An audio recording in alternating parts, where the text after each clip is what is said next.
Shalom Bapak Ibu Jemaat Tuhan, puji Tuhan kita bertemu kembali di minggu yang pertama di bulan Juni ini. Sebelum kita membaca merenungkan firman Tuhan, Bapak Ibu yang terkasih, mari kita berdoa. Bapa di surga, di dalam nama Tuhan Yesus, kami datang kepadamu saat ini ya Tuhan. Siang hari ini kami kembali mau membaca dan merenungkan firman-Mu. Terima kasih ada waktu bagi kami sekalipun secara langsung kami tidak dapat bertemu. Tetapi biarlah lewat media video ini kami boleh diberkati oleh Tuhan. Saatnya kami membaca merenungkan firman-Mu, urapi dan berkati kami semua. Taruh perkataan-Mu dalam mulut lidah hamba-Mu, supaya sungguh kami semua umat Tuhan dibangun oleh firman-Mu. Berfirmanlah Engkau Bapa dalam Kristus Yesus Tuhan. Kami berdoa menyambut firman-Mu. Amin. Jemaat Tuhan yang terkasih, mari kita membuka Alkitab kita di dalam kitab Rut pasal 1 ayat 1 sampai dengan ayatnya yang ke-22. Rut pasal 1 ayat 1 sampai 22. Bapak Ibu bisa membacanya di rumah untuk ayat 1 sampai 22, dan untuk fokus renungan kita pada ayat 20 sampai dengan ayat 22 saya bacakan untuk kita semua. Tetapi ia berkata kepada mereka, "Janganlah sebut aku Naomi, sebutkanlah aku Mara, sebab yang Maha Kuasa telah melakukan banyak yang pahit kepadaku. Dengan tangan yang penuh aku pergi, tetapi dengan tangan yang kosong Tuhan memulangkan aku. Mengapakah kamu menyebut aku Naomi? Karena Tuhan telah naik saksi menentang aku, dan yang Maha Kuasa telah mendatangkan malapetaka kepadaku." Demikianlah Naomi pulang bersama-sama dengan Rut, perempuan Moab itu, menantunya yang turut pulang dari daerah Moab, dan sampailah mereka ke Betlehem pada permulaan musim menuai jelai. Jemaat Tuhan yang terkasih, renungan kita hari ini saya mengangkat sebuah tema, siap menghadapi segala keadaan. Saudaraku yang terkasih, Bapak Ibu, Anda dan saya, kita adalah manusia biasa yang terbatas, lemah, dan kekuatan kita pun terbatas.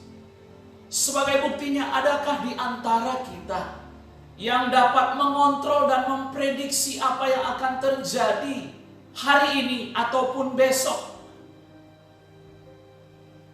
Kita tidak tahu apa yang akan terjadi di waktu-waktu ke depan. Hari ini kita sehat, Bapak Ibu Saudaraku yang kekasih. Besok bisa saja kita sudah mati dipanggil oleh Tuhan. Hari ini kita kaya raya dan hidup dalam kelimpahan, tetapi besok bisa saja kita jatuh miskin dan melarat. Sebagian besar manusia hidupnya saat ini hanya untuk dirinya sendiri.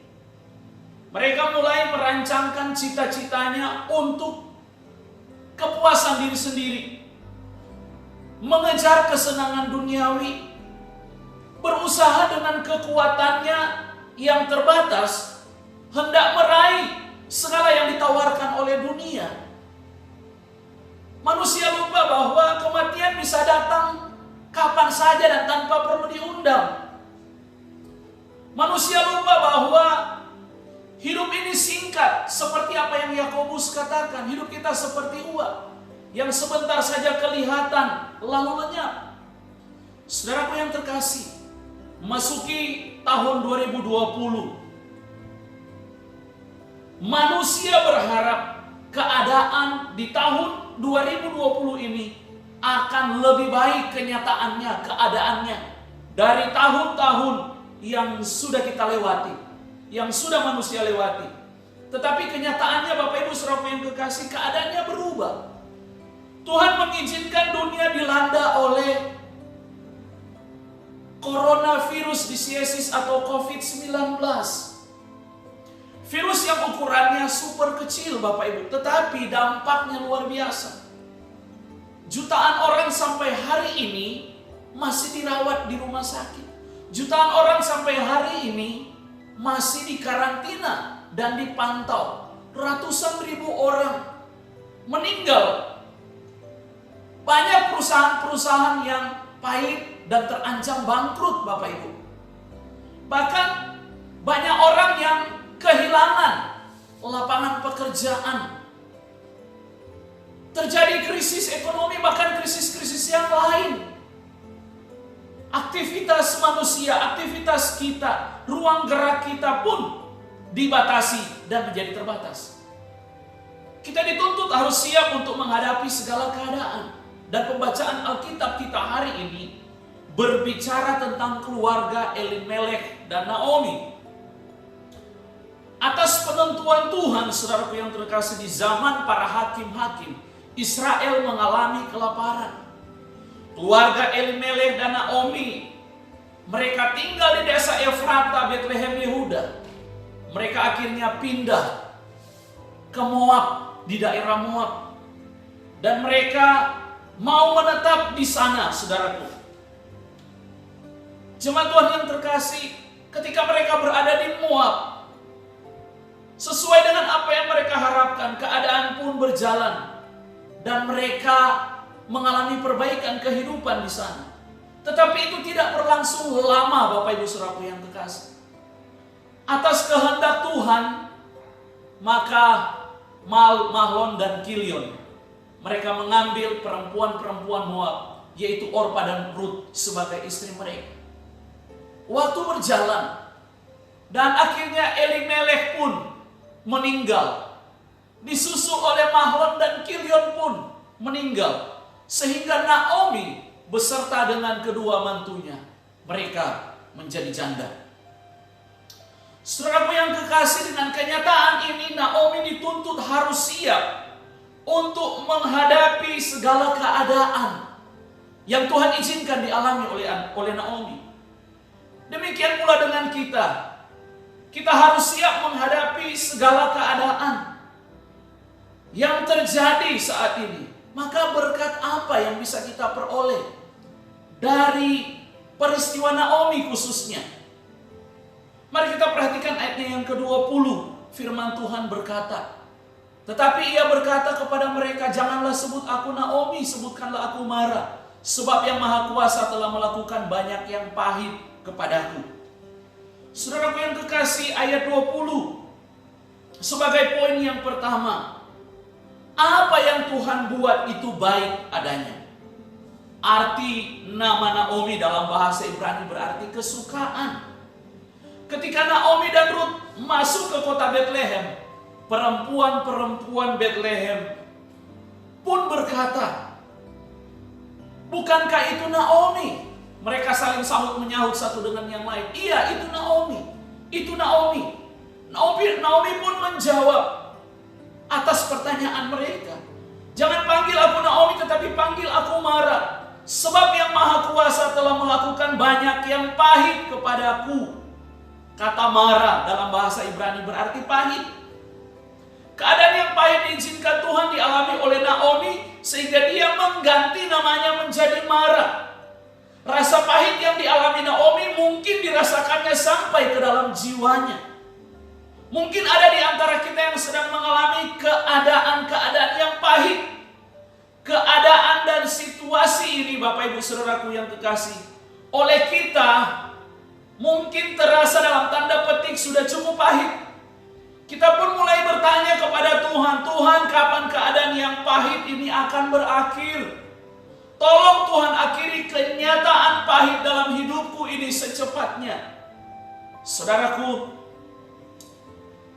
apa yang Tuhan perbuat dalam kehidupan kita itu baik adanya. Apa yang Tuhan izinkan untuk kita alami dalam kehidupan kita itu baik dalam pemandangan matanya. Sebagai orang percaya, kita sedang diperhadapkan dalam tanda petik keadaan yang terasa pahit, situasi yang terasa pahit.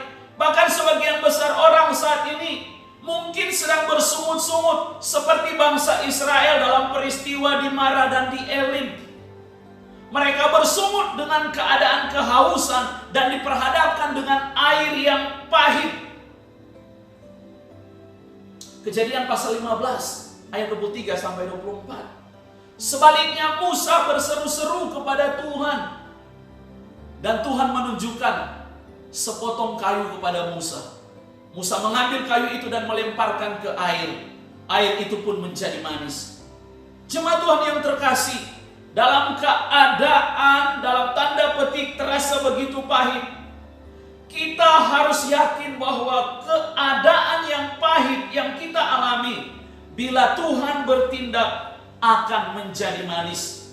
Saudaraku, apa yang Tuhan perbuat itu baik adanya. Yang kedua, ayat 21a. Firman Tuhan berkata, dengan tangan yang penuh aku pergi, tetapi dengan tangan yang kosong Tuhan memulangkan aku. Tuhan berhak mengambil segalanya dalam hidup kita. Saudaraku, kita harus siap menghadapi segala keadaan yang terjadi dalam hidup kita. Sebab Tuhan berhak mengambil segalanya dalam hidup kita. Naomi berkata, dengan tangan yang penuh aku pergi, tetapi dengan tangan yang kosong Tuhan memulangkan aku. Sama seperti Ayub pasal 1 ayat 21. Ayub berkata, dengan telanjang aku keluar dari dalam kandungan ibuku, dan dengan telanjang aku akan kembali kepadanya. Tuhan yang memberi, Tuhan yang mengambil, terpujilah nama Tuhan. Tuhan mengambil apa yang Naomi miliki, dan Tuhan mengambil apa yang Naomi miliki. Dan Naomi kembali ke Efrata hanya membawa Rut, seorang perempuan asing bagi bangsa Israel. Tuhan mengambil semua yang Ayub miliki dan hanya tersisa seorang istri yang kecewa dengan Tuhan. Ayub 2 ayat yang ke-9. Tuhan berhak mengambil segala kenyamanan yang kita miliki, keadaan nyaman kita nikmati. Sudah kita nikmati tahun-tahun kemarin. Di tahun ini, keadaan yang kita harapkan lebih nyaman dari tahun kemarin, tetapi ternyata Tuhan menggantikan itu dengan keadaan yang pahit dan tidak nyaman. Yunus tidak siap ketika kenyamanannya diambil oleh Tuhan. Yunus lupa bahwa kenyamanan yang dinikmatinya datangnya daripada Tuhan. Yunus pasal 4 ayat 6-9. Atas penentuan Tuhan, tumbuhlah pohon jarak untuk menaungi Yunus, agar Yunus terhibur dan Yunus pun bersuka cita atas keadaan itu. Keesokan harinya, kenyamanan yang dinikmati oleh Yunus diambil oleh Tuhan, dan atas penentuan Tuhan datang seekor ulat dan mengerat pohon jarak itu. Saudaraku, Yunus pun marah dengan Tuhan. Jemaat Tuhan yang terkasih, mungkin saat ini Anda sedang marah dan kecewa dengan Tuhan, sebab keadaan yang Anda alami dalam tanda petik terasa pahit dan berat. Bahkan kenyamanan Anda pun sudah diambil atau sedang diambil oleh Tuhan. Jangan lupa Tuhan berhak mengambil semua yang kita miliki. Tuhan berhak mengambil segala yang kita miliki, dan kita harus siap menghadapi segala keadaan di dalam hidup kita. Ingat, semua yang kita miliki datangnya daripada Tuhan. Yang ketiga, saudaraku yang terkasih, ayat 21b, firman Tuhan berkata, karena Tuhan telah naik saksi menentang aku, dan yang Maha Kuasa telah mendatangkan malapetaka kepadaku. Tuhan berhak melakukan apa saja dalam hidup kita. Naomi memandang keadaan yang dialaminya adalah malapetaka dari Tuhan. Cara pandang Naomi atas perlakuan Tuhan pada dirinya adalah perlakuan yang buruk. Sama dengan Yunus yang marah dengan Tuhan atas perlakuan yang Yunus pandang buruk yang dialaminya. Sama dengan seperti istrinya Ayub yang marah dan kecewa dengan Tuhan, yang memandang apa yang dialami oleh keluarganya adalah sesuatu yang buruk. Sebagian besar manusia saat ini, Bapak Ibu, tidak siap dengan keadaan yang terjadi saat ini. Sebagian besar manusia saat ini sedang bertanya-tanya, di mana Tuhan saat pandemi COVID-19 melanda manusia?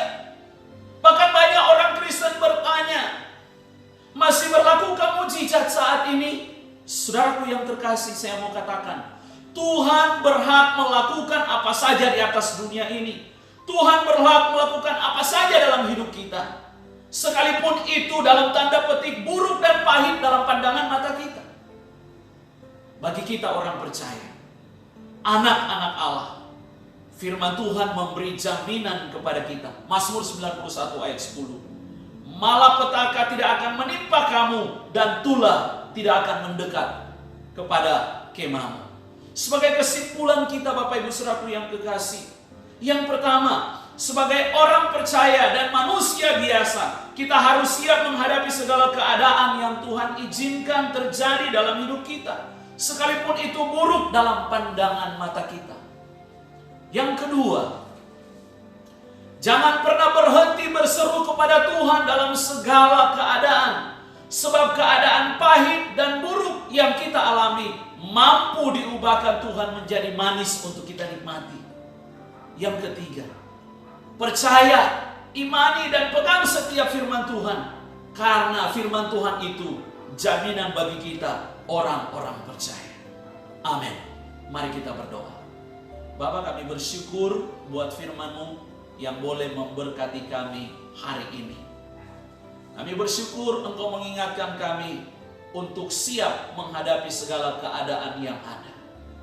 Keadaan yang kami alami saat ini ya Tuhan, sepertinya buruk dan pahit Bapa. Namun kami harus siap segala keadaan apapun itu yang Engkau izinkan terjadi dalam hidup kami. Karena itu, mampukan kami untuk tetap terus siap menghadapi segala keadaan yang ada. Ini doa kami Bapa, dalam Kristus Yesus kami berdoa mengucap syukur. Haleluya. Amin.